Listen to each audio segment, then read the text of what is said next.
Nah, Yuk, oke. Selamat datang.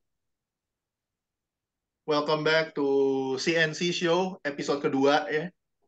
Setelah kemarin kita udah rilis episode pilot kita, sekarang kita lanjut. Sebenarnya gue tuh mau buka dengan satu story dulu sih. Gue sebenarnya tuh nggak mau podcast hari ini. Karena ya you know lah. MU Liverpool kalah 7-0. But, tapi ya karena kebetulan MU main kembali ya. Dan gue sebagai fans juga nggak boleh hilang, harus tetap eksis gitu, harus tetap eksis di peradaban. Jadi gue decide untuk podcast kali ini gue spesial ya, gue pakai jersey ini Manchester United. Oke, okay. Moving on. Untuk hari ini tuh biasa CNC show ini kan sebenarnya kan dikonsepinnya untuk gue dengan Ken Gardit alias Dito ya. Tapi hari ini tuh kita kedatangan tamu nih. Mungkin bisa gue bilang ini tuh favorite kita lah di waduh, Play waduh, Store waduh, Rewatch gitu.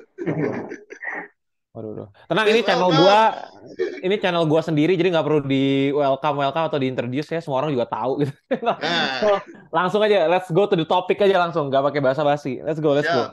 Let's go. Oke. Untuk yang pertama dan yang paling utama banget nih, kita mau ngomongin soal Creed yang ketiga yang kemarin baru rilis film ketiganya. Rilis. Em, Hmm. karena gue belum nonton, karena ya gue nggak sempet-sempet juga untuk nonton. Mungkin Bro Dito, filmnya gimana nih kemarin nih? Wah, Experience lu nonton gitu. experience gua nonton Creed 3 tuh menurut gua adalah experience terbaik di antara tiga film dari trilogi Creed lainnya sih.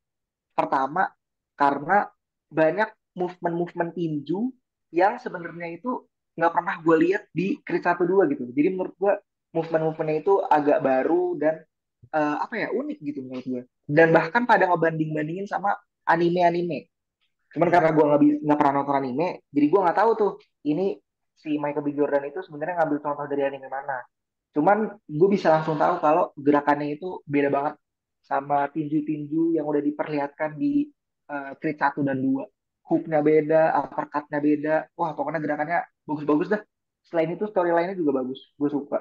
Apalagi pembangunan em, konfliknya itu bagus banget sih. Lebih bagus dari yang pertama sama kedua. Kalau menurut lu gimana Bang Andri? Nyambung nggak sih? Gue sejujurnya nggak nonton Creed ya, gue nonton Rocky. Tapi gue tahu Creed itu Hmm. adalah continuationnya Spin dari off. oh, spin off ya hitungannya ya. Spin off. Oh, gue pikir sequel ya gitu. Anyway, gue sih nggak nonton gitu karena gue ngerasa gue udah lupa juga Rocky dulu apa, dan gue nggak gitu big fan of Sylvester Stallone ya in this case gitu. Beda sama Expendables gitu. Mungkin gue nggak fan Hmm. amat. Hmm. Cuman gue juga nggak suka sama tinju in a way, jadi gue biasa aja. Tapi gue tahu. Dan yang ketiga ini justru memang intriguing banget untuk pengen nonton. Karena katanya tadi ya sempat dimention bahwa anime style banget katanya. Yang which is gue sempat Hmm. baca-baca bahwa Betul. ini tuh karena Michael B. Jordan tuh suka banget sama anime, Dragon Ball, and so on yang fighting mode gitu. Makanya semua shot-shotnya tuh benar-benar dibikin kayak anime style. Meskipun gue belum nonton, tapi gue jadi penasaran gitu. Nah, questionnya adalah sebenarnya Hmm. apakah Creed 3 ini bisa ditonton terpisah kalau gue nggak nonton Creed 1 dan Creed 2 gitu. Seperti gue Exactly. nonton Thor Ragnarok tanpa Hmm. gue nonton Thor 1 dan Thor 2, gue bisa nonton Thor Ragnarok gitu. That's the question gitu. Tapi kalau menurut gue sih kayaknya sih belum bisa sih Bang. Karena itu udah nyambung banget sama cerita-cerita yang dibangun di Creed 1 2. Nanti Hmm. kalau misalnya lu nggak nonton Creed 1 2 nanti lu bingung. Ini si Michael B. Jordan ketemu sama Tessa Thompson-nya gimana gitu. Karena Oh, I banyak see. banget banyak banget cerita yang udah dibangun dari Creed 1 2 dan baru ada puncaknya itu klimaksnya itu di Creed 3. Jadi better nonton dulu sih Bang karena sayang kalau nggak nonton Bang. Bagus banget Berarti triloginya tuh. trilogi ini closure nih, udah selesai dong, udah nggak ada lagi gitu. Iya, kayaknya sih selesai deh. Nggak tahu ya kalau misalnya Michael B. Jordan masih mau nge-milking Adonis script, tapi menurut gua sih ini udah ending yang bagus sih. Nggak usah dipanjangin lagi. I see, I see. Berita-beritanya soal Creed atau franchise Rocky gimana? Ada info lagi nggak? Biasanya kan gitu ya. Kalau laku kan biasa, wah kita miliki aja gitu. Iya bener ya. Malah kemarin tuh ada berita baru nih bang, gue juga baru baca ya. Ternyata eh, franchise dari Rocky itu pengen dikembangin ulang nih sama studio yang berbeda yaitu Amazon. Nah, yang jadi pertanyaannya, ini di reboot apa jadi lanjutan dari Rocky yang terakhir? Rocky terakhir kan Rocky Hmm. Balboa tuh atau Rocky 6. Nah, Iya, iya. bakal dilanjut jadi Rocky 7 atau diulang lagi nih di reboot, di recast. Jadi yang meranin Rocky bukan si Sylvester Stallone. Nah, nggak ada yang tahu tuh I see. masalah itu. I see ya. Cuman sayang banget sih kata gue. Padahal apa ya, penutup dari Rocky udah perfect banget. Nggak perlu dibuat ulang sih kalau menurut gue.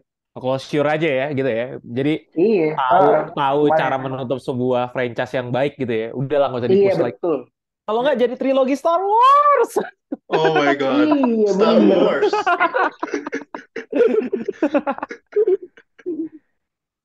Tapi ini, kalau ini aku ada hot take dikit sih soal isu ini lah ya. Kalau menurut gue sih, si film Rocky yang baru ini tuh akan berfungsi sebagai interquel, which itu akan Hmm. menjadi jembatan antara Rocky Balboa, which is itu Rocky 6 dengan Creed yang pertama. Jadi di antara waktu ini tuh si Rocky ini tuh ngapain gitu. Ya, itu Hmm, akan Oh, lebih masuk akal dan tidak merusak legacy dari franchise Rocky ini gitu. Karena kan ya maksudnya setua-tuanya franchise mereka nggak akan tega untuk meribut franchise itu gitu. Kecuali superhero ya, iya sih. that's another Tapi kalau story misalnya pakai gitu. teori lu yang itu, berarti tetap Sylvester Stallone dong pemeran utamanya. It is. tua dong. Dengan dia yang udah tua banget tuh. CGI Sumpah, pasti lah. disuruh tinju dia tuh. Tua dong. Enggak lah pasti recast lah. Menurut Iya, gue udah bijak ada udah tuir recast. banget. Nggak mungkin pakai yang lama gitu. Menurut gue recast ada keputusan yang tepat sih. Nah, Iya, kalau kalau menurut gue juga sih menurut kalau emang mau milking, nanggung sekalian aja recast ribut ulang dari Hmm. awal daripada Hmm. ngerusak legacy yang udah ada ya. Enggak, kalau Kalau sebenarnya menurut gue sih. perspektifnya perspektif bisnis. Kalau lu pakai yang lama, itu nggak sustain. Lu cuma ngebawa fans-fans lama lu doang. Fans Hmm. baru tuh nggak akan ada yang tahu. Tapi kalau reboot, remake, whatever, narasi from the legend, from the Wah, apa, bener the bener. new Bener. new face of apa gitu. Itu pasti, oh, gue nggak harus nonton yang lama, tapi ini from the legend nih. Gue mau tahu ya lihat yang baru. Hmm. Bisa kayak gitu, jadi lebih lebih lebih enak gitu, secara bisnis, perspektif bisnis gitu. Menurut gue sih Kalau memang bijak kalau kayak gitu ya. hmm, kalau menurut gue sih, kalau misalnya kita ngomongin bisnis ya, menurut gue tuh otak-otak bisnisnya Michael B. Jordan tuh udah jalan dengan cara dia merekrut si Jonathan Majors sebagai villain utamanya. Jadi dia tuh sengaja kayaknya, wah ini yang lagi naik apa nih? Jonathan Majors nih, yang akan jadi big villainnya Marvel. Ya udah kita guide lah fans-fans Marvel biar nonton franchise kita. Bener cok, kejadian. Di Twitter tuh banyak yang edit lah, wah Killmonger versus Kang. Pada yang editnya gitu semua. itu joke gue itu. Gak ada yang peduli sama ceritanya Adonis Creed pas awal-awal dididik sama Creed itu gak ada yang peduli. Sumpah. Cuman pengen nonton, wah ini Killmonger lawan Kang nih keren. Gitu. Emang sengaja pengen nyuri fansnya Marvel untuk nonton franchise Creed sih menurut gue. Dan Ditabrakin itu lagi gue ya akuin, filmnya ya. Jam gue Dekat akuin tayangnya. lagi. itu smart move sih. Iya anjir. Tapi gue akuin Apa, itu smart move sumpah. Hmm, semua Smart move dari Michael B. apa Jordan. semua akan MCU pada waktunya ya. it Iya, semua is. kan MCU pada waktunya. Karena apa coba tujuannya dia nge-cast Jonathan Majors selain ngambil fansnya Marvel tujuannya apa lagi coba? Itu doang sih menurut gue. Iya, iya, boleh juga idenya gitu. Gue juga mungkin gitu kali ya. Siapa yang lagi laku di Marvel? Yuk kita colong. Iya, iya. Make sense, make Bahkan sense. semenjak oh ya nih satu lagi dari TikTok gue nih yang komen ya. Kan gue pernah bikin konten tentang Creed tuh. Begitu gue ngasih tahu ke audiens-audiens gue bahwa yang bakal jadi villainnya itu Jonathan Majors, itu komen-komen yang ada di posan itu langsung pada excited semua. Terus langsung nanya, "Bang, ini harus nonton Creed 1 2 nggak? Harus nonton Rocky 1 sampai 6 nggak?" Langsung pada excited. Bukti bahwa si Michael B. Jordan itu berhasil gitu loh. Dia ingin nge-guide fans baru dan berhasil. Iya, iya, Cuman iya. amat sangat disayangkan sih. Creed 3 nggak ada Sylvester Stallone ya. Jadi Hmm. menurut gue kayak Michael B. Jordan tuh lebih lebih mengutamakan fans baru ketimbang fans lama gitu. Fans lama pasti udah pasti nunggu-nunggu banget kehadiran dari Sylvester Stallone dong. Fans lama. Kalau fans baru ya udah nggak peduli. Yang penting dia bisa ngeliat Killmonger lawan Kang ribut, banyak duit deh si ininya Michael B. Jordan. Berarti Michael B. Jordan itu sebenarnya ngincar orang-orang kayak gua dan Andri yang gak pernah nonton Rocky sama Creed nih berarti. Iya, sepertinya sih begitu. Terus udah Iya. terbukti juga loh, Creed 3 itu jadi film dari trilogi Creed pertama yang dapat 100 juta dolar di opening week. Wih, Gila kan? The power of Marvel, the power of fans Marvel maksud gue. Gila, Oh, opening week 100 juta dolar. gila, gila, gila, gila. to be Ya, praised. Ant-Man-nya juga nggak Gila laku sih. sih. Ant-Man nggak laku sih, makanya gitu. Menang ya di Creed. Hmm. Sebenarnya ini efek dari Quantum Mania juga sih. Iya benar. Udah gitu Peter naruh rilisnya, gue rilis lah setelah Quantum Mania nih, biar orang lagi tergila-gilanya sama Jonathan Majors. Hmm. Oh udah bener, Tapi memang memang berhasil strateginya. memang box office sekarang nggak ketebak banget sih film yang kita kira kayak Ant-Man bakal laku Hmm. ternyata malah kalah sama Creed yang even gua aja marketing materialnya nggak tahu promosinya seperti apa dan bagaimana malah rame gitu. Emang ada certain itu. Ya mungkin itu juga berlaku Benar-benar. kali ya Top sama Gun juga film tuh plot twist. sama, sama apa film-film Indo kali ya berlaku juga kali ya. Karena kan memang Iya benar, setuju. tiba-tiba something ya contoh lah Virgo and the Sparkling dari Bumi Langit yang kita expect lebih malah kalah sama film-film yang kita nggak nyangka malah growth gitu kayak ada Iya, terutama film Kembang horor Api gitu. malah bagus. Betul. Kembang Api juga bagus tuh. Kembang Api ya, tapi kan Kembang Api indie ya. Jadi bukan indie apa ya? Iya iya. Side stream lah, side stream. Jadi mungkin dia turun Hmm. layar cepat itu udah diekspektasi. Cuma kan ada beberapa memang salah satunya film horor ya. Horor-horor yang mungkin punya nama Iya besar, setuju. promotionnya bagus, mungkin oke gitu, oke. Tapi ternyata eh Hmm. kayak apa kemarin tuh ada film Nana Nana Nana Maghrib gitu, malah-malah 2 juta Oh penonton, menjelang padahal maghrib. nggak Waktu tahu maghrib bukan, bro? nggak tahu Waktu maghrib apalah. ya. Kita harusnya nggak nyebut namanya filmnya ya biar ya nggak Oh iya. anyway nggak apa-apa lah udah lewat juga kan 2 juta penonton gitu yang which is sebenarnya Hmm.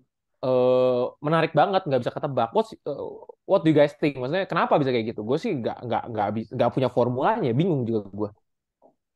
Wah Hmm, jujur gue gak ngikutin horor sih. Coba pendapat dari Bang Kris gimana tuh oke, terkait isu itu? oke. Kalau menurut gue sih ya, karena gue kan walaupun gue paling jarang nonton film Indo di antara teman-teman yang lain di PSF gitu, yang mungkin beneran omnivora, semua film ditonton gitu, udah kayak Pac-Man gitu, gitu. Tapi tapi gue adalah orang yang paling jarang, jarang banget nonton film Indo. Walaupun gue jarang nonton, tapi gue menjadi spektator dari industri film ini sendiri gitu. Karena gue juga apa ya mengalami lah masa-masa ketika film horor paha itu menguasai bioskop ya. Dan akhirnya muncul ribut dari Pengabdi Setan yang kita kira akan menjadi sebuah breakthrough di genre ini dan ternyata emang benar menjadi breakthrough gitu. Hingga kemudian dibikin lagi Pengabdi Setan 2, lalu kemudian dan akhirnya itu mengunlock sebuah apa ya tema dari film horor Indonesia yang awalnya kan cuman setan-setan, urban legend, kayak misalnya KKN let's say gitu. Tapi Hmm. ini mengunlock sebuah tema baru yaitu temanya tuh kultus. Jadinya tuh Hmm. ada Hmm. formulanya tuh hampir selalu sama kalau gue perhatikan gitu.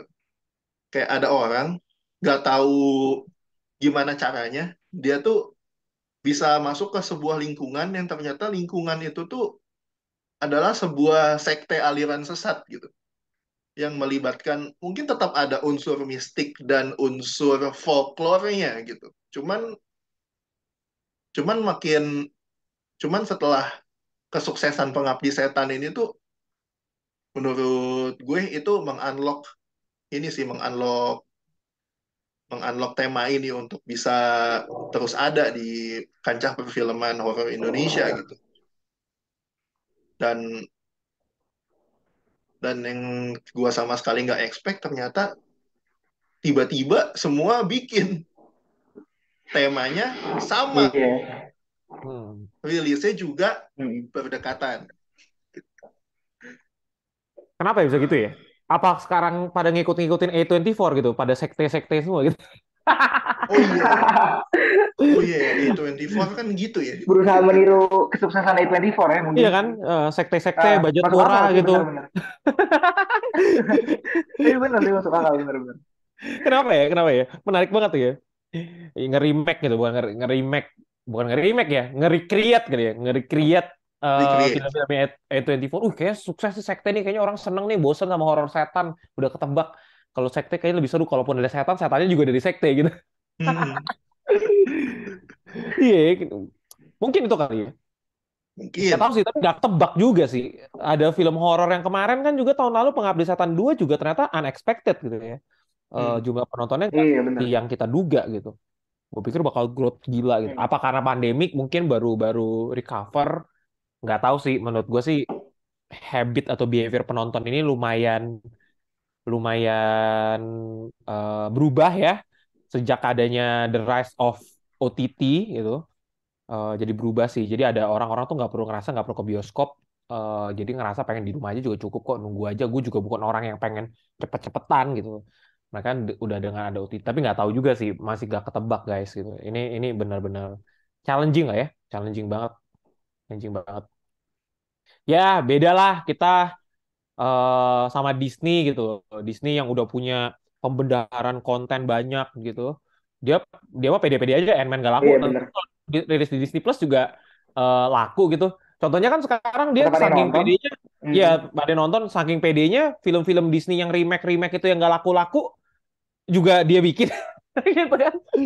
Kayak kayak Pinocchio gitu kan, tetap dibikin-bikin juga gitu. Ada jelek-jelek Hmm. juga masukin Disney Iya, iya, Plus. benar-benar.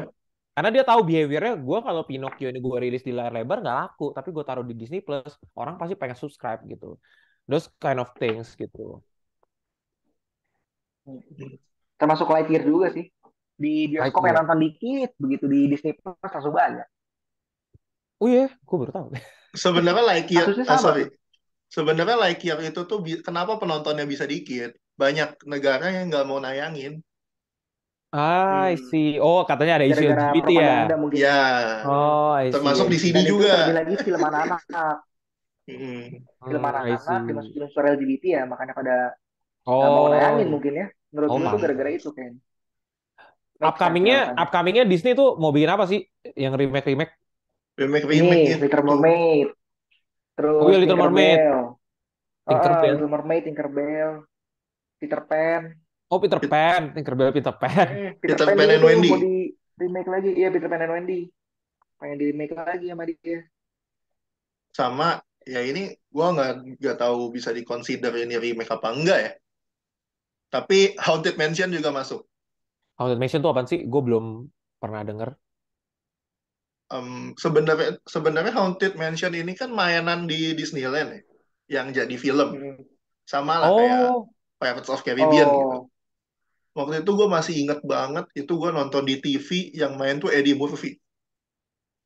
hmm. oh, keren banget. Gila, gue gak kepikiran nih dari Keren ya berarti. theme park jadi film.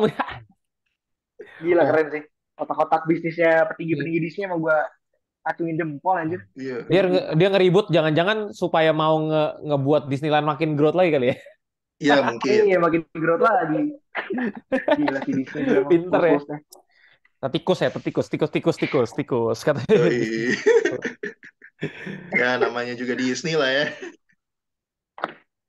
Tapi mungkin Bro Dito mungkin ada hot takes mungkin untuk rebootnya Little Mermaid, reboot lagi, remake-nya Little Mermaid dulu deh, yang beneran aktrisnya sampai overhated banget gitu, karena Little Mermaid itu harus Caucasian segala macam gitu.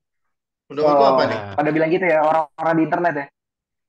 Sebenarnya kalau gue pribadi sih gue nggak terlalu mempermasalahkan ras dari pemerannya sih. Mau orang Asia, mau orang Latino, mau orang kulit hitam, gue nggak terlalu masalah.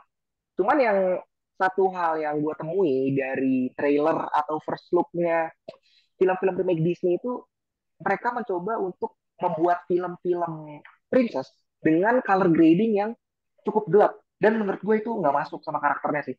Jadi Hmm. ya nggak tahu gue, maksudnya yang ingin dicapai oleh Disney dari membuat film princess dengan tone yang gelap itu apa, gue masih nggak ngerti sih. Hmm, make sense juga tuh, gue gak kepikiran tuh, bener juga ya. Kan marketnya anak-anak ya. Harusnya bright, Iya colorful kan, gitu makanya ya. anak-anak, masa anak-anak disuruh nonton film princess yang tone-nya nggak colorful gitu kan, Bener juga ya, Iya. gue gak kepikiran tuh ya. bingung aja gue. Bener juga. Tapi ya mungkin Kalau masih teaser Disney kali. nih, hot take gue tuh gini, ih, tanggapan gue tuh gini, kalau Disney berani mengubah karakter Iron Man yang di komiknya itu apa namanya, Dark. alkoholik, wife beater, dark, terus jadi colorful di MCU, harusnya nih logika gue, dia mencoba hal yang sama di Disney Princess, cuma bedanya diubah jadi colorful menjadi dark, kebalikannya sama Tony Stark kan. Kalau Tony Stark dari Oh, dark menjadi colorful, kayaknya dia pengen coba itu menurut gue. iya, iya, iya. Jadi kayak Maleficent kan juga lebih dark, tapi Maleficent doang gitu. Hmm. Frozen 2 sih sebenarnya mau dibikin ala-ala dark gitu kan sebenarnya, cuma nggak berhasil ya. Frozen 2, Hmm. aduh. Tapi tetap laku. Tetap laku, Tapi tetap laku tetap loh. laku, tetap laku gitu. Emang Nggak boleh gila nggak di laku sini. tuh. My favorite Elsa tuh. Waduh. Gue aja Frozen 1 cuma nonton di TV, Pak. Ya ampun, ya ampun. Gitu ya Disney ya remake ya. Gua sih kalau Hmm. my bukan opini ya, lebih kayak punya pandangan bahwa terserah mau nge-remake apapun. Buat gua mau dibikin kayak apa, mau dibikin punya value LGBT kayak apa kayak terserah lu deh. Tapi kalau jelek mah jelek aja. Buat gue sih simpel itu gitu. Kalau jelek mah Hmm. jelek aja. Kalau bagus mah bagus aja. Iya benar. Gue nggak terlalu mikirin value-nya, mau ganti apa, extreme changing, business side gitu ya. Kan ada kadang-kadang perspektif bisnis, jadi Hmm. dibikin lebih child friendly atau lebih orang awam friendly. Gue sih nggak terlalu peduli gitu. Mau dibikin orang awam friendly juga nggak apa-apa gitu. Asal kalau bagus mah bagus aja gitu. Kalau jelek mah jelek aja. Gue Setuju. sih itu. Hmm. Itu final final statement gue sih gitu. Udah, gue close di situ. Wih, gitu lah. Kita tutup aja. Udah bagus tuh tadi ngomongnya. Udah kelas Ngomongan jujur gue udah aja. bagus tuh tadi. Dah, gue itu aja. Anything else, guys?